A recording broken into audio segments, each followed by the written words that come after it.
আমদানি ও রপ্তানিতে পণ্যের অতিমূল্যায়ন ও অবমূল্যায়ন না করার আহ্বান জানিয়েছেন প্রধানমন্ত্রীর বেসরকারি শিল্প ও বিনিয়োগ উপদেষ্টা সালমান এফ রহমান। বন্ড সুবিধার অপব্যবহার না করারও আহ্বান জানান তিনি। শনিবার সন্ধ্যায় বিজিএমইএ ভবনে সংবর্ধনা অনুষ্ঠানে এই আহ্বান জানান তিনি। অনুষ্ঠানে সুদের হার কমানোর পক্ষে কথা বলেন বাণিজ্য মন্ত্রী। একাদশ সংসদ নির্বাচনে তৈরি পোশাক খাত সংশ্লিষ্ট যেসব ব্যক্তিত্ব সংসদ সদস্য ও মন্ত্রীর দায়িত্ব পেয়েছেন তাদেরই সংবর্ধনা দিল পোশাক শিল্প মালিকদের সংগঠন বিজিএমইএ। অনুষ্ঠানে এ খাতের নানা সংকট সমস্যার কথা তুলে ধরে সেসবের সমাধান চান সংগঠনের সভাপতি।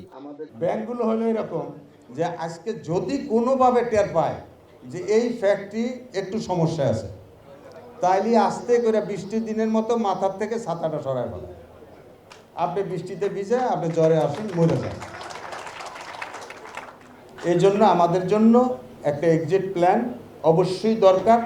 এ সময় তৈরি পোশাকের যৌক্তিক দাম পেতে বিশ্বব্যাপী ব্র্যান্ডিংয়ে জোর দেওয়ার পরামর্শ দেন উদ্যোক্তারা। প্রতিযোগিতা বাড়ায় পোশাক খাতে মুনাফা করা কঠিন বলে মত বাণিজ্য মন্ত্রীর।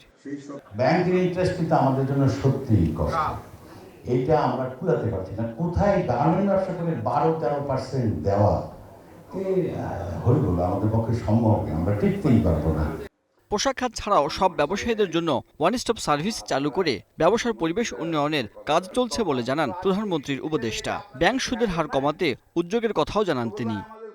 আমাদের দুটো সমালোচনা ব্যবসায়ীদের, আমি গার্মেন্টের কথা বলতেছি না, জেনারেলি একটা হলো আন্ডার ইনভয়েসিং, ওভার ইনভয়েসিং, এবং একটা হলো আপনার বন্ড থেকে লিকেজ। এবং ওনারা যে বলে যে আমরা অন্য সেক্টরকে বন্ডেড ওয়্যারহাউস দিব না, বলছে গার্মেন্টে এত লিকেজ হচ্ছে, ওখানে দিলে ওখানেও লিকেজ হবে। রাজস্ব আদায় বাড়াতে করের হার কমিয়ে আওতা বাড়ানো হচ্ছে বলেও জানান প্রধানমন্ত্রীর বেসরকারি শিল্প ও বিনিয়োগ উপদেষ্টা। Sajjad Hossain, independent news, Dhaka.